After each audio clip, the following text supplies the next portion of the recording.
Stephen Bradley here from Grizzly Functional Training, and today we're going to talk about how to gain 1 kg in a week. Firstly though, make sure you like and subscribe. Head down into the description and get your free copy of my ebook, Train Wherever the you want. And while you're there, click the little link that's going to send you over to grizzlyfunctional.com and try my free quiz and find out which piece of gym equipment is best for you. Straight off the bat though, let's answer the one question I get asked a lot. Is it possible to gain 1 kg in a week? And for those of you not familiar with exactly how much a kg is, it's about 2.2 pounds. Honestly, when you put it as vague as can you gain 1 kg in a week, then yeah, of course you can do that. Eat McDonald's for every meal, drink lots of soft drinks. I think you'd be able to gain a kg in 1 week pretty easy. But I'm going to assume that what you really want to do is gain 1 kilo in lean muscle mass. And in that case, I think even the Russian Olympic doping team probably struggle. Alright, so I've broken down this question into 2 parts because weight gain is done in the kitchen and at the gym. So we're going to talk food and then we're going to talk training. Because gaining weight isn't the real issue, right? It's gaining the right weight. It's gaining weight as cleanly as possible. You got to also remember that when you're gaining weight, you are going to be gaining muscle, but you are going to be gaining a little bit of fat as well. You have to accept the fact that getting fucking huge and keeping your abs don't always go hand in hand. You're going to have to eat in a calorie surplus. You can't gain weight if you don't eat enough, just like you can't lose weight if you eat too much. You see, calories and weight go hand in hand. There is no secret diet. To build muscle, you need to eat as clean as possible and aim to gain a few more calories than what you're actually aiming to sit at. You're going to sit at that weight for at least 4 weeks and then you're going to slowly start trimming the fat. So how do I do that? I hear you ask. First off, you need to know how many calories your body needs just to sit at the weight you're at right now. This is called your maintenance calories. Then you need to bump those up by 200 to 300 calories a day. Once you're eating in a calorie surplus, you will gain weight, but you will gain a little fat as well as muscle. But that's all right, because by the time you get to that point, you're going to be really used to tracking your calories. And so it's just a simple matter of, like I said, sitting at your maintenance calories for a little bit and then just dropping your calories back down 200 to 300 a day, and you'll slowly start trimming away at the fat. All right, and now that we're eating enough food to gain weight, we need to start training to gain weight. We need to exercise. We need to do some resistance training, and the most common form of resistance training is weightlifting. You need to be training at least 3 times a week, and you need to be hitting each muscle group at least twice a week. So an easy way to do this is just to aim to do 3 full body workouts every week. That way you're definitely pushing each muscle group at least twice a week. And if you get your free copy of my ebook, I've actually got a free sample training week included in that, which is all full body workouts, so that makes it nice and easy for you. Getting enough rest and drinking enough water is also super important.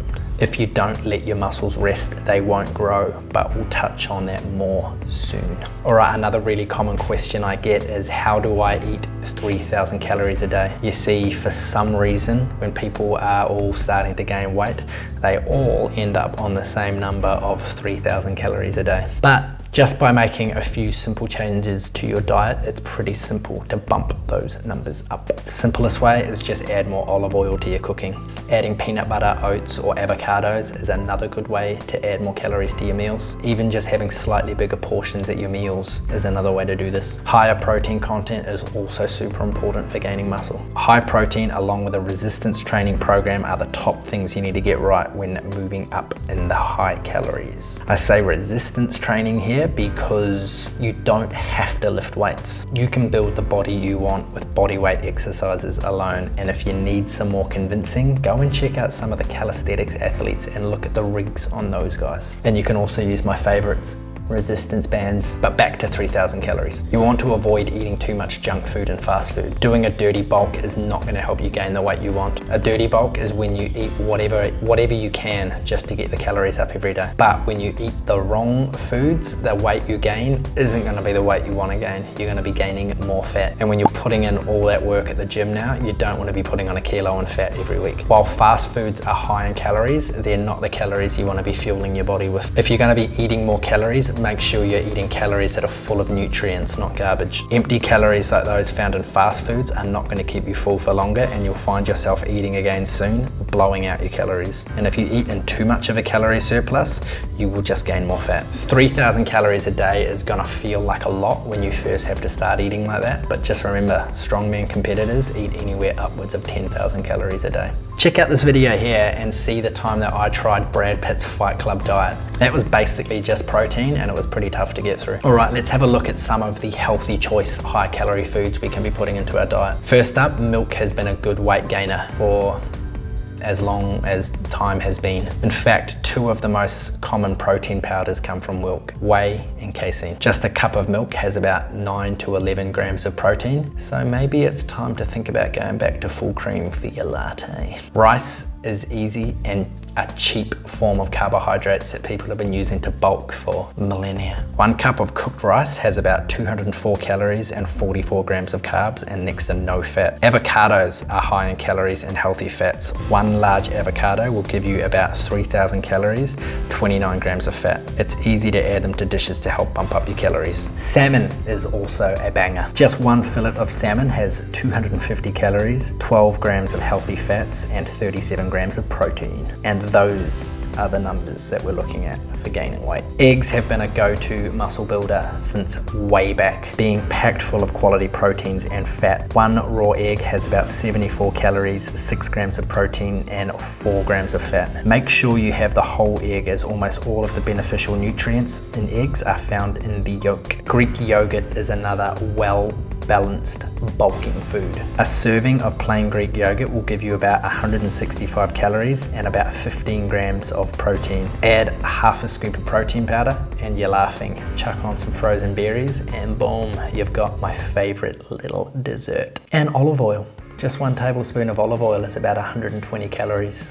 Same as a beer. So just by adding some to your salad or your sauce, you are using a quick way to get more extra calories in. All right, now that we've looked at how we should be eating to gain weight, let's have a look at the exercise. The fastest way to build muscle. Building muscle doesn't always happen at the speed you'd like, but there are some things you can do to give yourself an edge. You need to lift, and you need to lift regularly. Lifting your own body weight can be just as effective, but a general rule of thumb to build muscle fast is you need to focus on strength. Push your muscles further every workout. And the 3 main things you want to focus on, my 3 little tips: compound exercises, training your muscle groups twice a week, and being consistent. Let's look at each point in a bit more detail. Right, so what are compound exercises? A compound exercise involves more than 1 joint and works several muscle groups. For example, a bench press not only works your chest, but also targets your triceps and shoulders, making it a compound movement. The opposite of a compound exercise is an isolation exercise or a single joint movement where only 1 group is being used. Some examples of single joint exercises include bicep curls, tricep extensions, and calf raises. So that's not to say don't do isolation exercises, but we want to focus on compound exercises first and finish a workout with your isolation exercises. Your 6 main compound exercises you should be getting into your routine are bench press, squats, deadlift, pull-ups, shoulder press, and bent over row. The major benefit with compound exercises is that you can lift more weight with your smaller muscles. If you are doing a bicep curl with 10 pounds but a bent over row with 60 pounds, your bicep is now moving 60 pounds as well. Other thing with compound exercises is they make your workouts more efficient. Squats, bench press, bent over row, full body done, 3 exercises. Off home to recover. All right, so the second point, train each muscle group twice. When you follow a standard bro split, chest on Monday, back on Tuesday, you're only hitting each muscle group once per week. But by splitting your workouts up into upper body day and lower body day and doing both twice a week, you're going to train those muscle groups twice as much. You'll also be able to get more rest days in. A lot of people don't understand just how important rest is to muscle growth. Without rest, your muscles won't have a chance to repair and grow back bigger and stronger. Rather than training 5 days a week, training each group only once, you could try 3 full body days with a rest day in between and a full weekend off. Or you could try doing upper lower rest as well. But the rule is to train each muscle group twice per week. And consistency. The most important factor when trying to build muscle fast is consistency. This means you must stick to the workout routine on a daily basis. That's because your body needs time to rest in between workouts in order for muscle fibers to be produced and for any pain associated with sore muscles to subside. The more often you exercise, the faster you'll be able to see gains in strength and size. So consistency, stick with it every week, stick with your rest days, stick with your training days, stick with what's written on that little piece of paper. Well, how do you build muscle at home? There are all sorts of reasons why you might be interested in training at home, and saving money is chief amongst them all. And the good news is building muscle is cheap. Really cheap. It doesn't require too much equipment either. By focusing on compound movements with just your body weight and a few bands or weights, or even water bottles will do. There are literally hundreds of ways to build muscle at home. Bodyweight training like calisthenics is a great way to do this. Or some easy to pack away equipment like kettlebells or resistance bands is another great way. I've popped a couple of links down in the description so you can head over and grab yourself some of the resistance bands or kettlebells that I've been using. But if you really want to know which piece of equipment is best for you, try my free quiz and find out what equipment is tailor-made for your fitness goals. So how do you build muscle with kettlebells? If you're looking to build muscle fast, it's hard to beat kettlebells. The basic idea behind kettlebell workouts is if a movement can be performed in life, it can be performed with kettlebells. Kettlebell workouts are great for building strength and power, but they also have added benefits. Since you will have less room for error with these exercises, your technique will improve dramatically when using kettlebells versus dumbbells or barbells. You will also notice an improvement in cardiovascular conditioning after 1 or 2 sessions per week of training. This is particularly true if you focus on doing swings and snatches while doing intervals of 30 seconds on, 30 seconds off. How to build muscle with resistance bands. Resistance bands are often an overlooked tool for people looking to build muscle or increase overall strength. Many people shy away from resistance bands because they're traditionally sold just for warm-up, but it turns out you can do so much more with them. In fact, many athletes swear by resistance bands and claim their versatility is unmatched when compared with free weights and gym machines. You don't have to have a ton of gym equipment to train at home. They work because the resistance increases as you push into the movement. So if you take a standard barbell exercise, for example, a bench press, and we set up here, this is actually not the safest position for our shoulder joints to be in. And when you've already got the bar set at a set weight that won't change through the movement, and you're starting at your weakest point and then finishing at your strongest point with the same weight, that's a lot of load on your joints that a lot of people don't really think too much about. Whereas resistance bands, the resistance is its weakest when you are at your weakest, and it gets stronger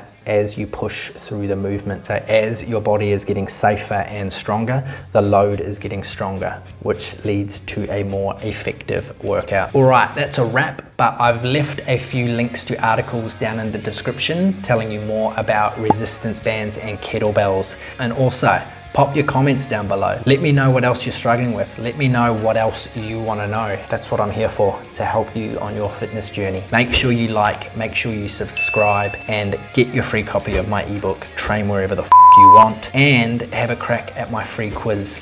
I just give away so much free stuff. Thanks for watching. It's been a pleasure, and I'll see you on the next one.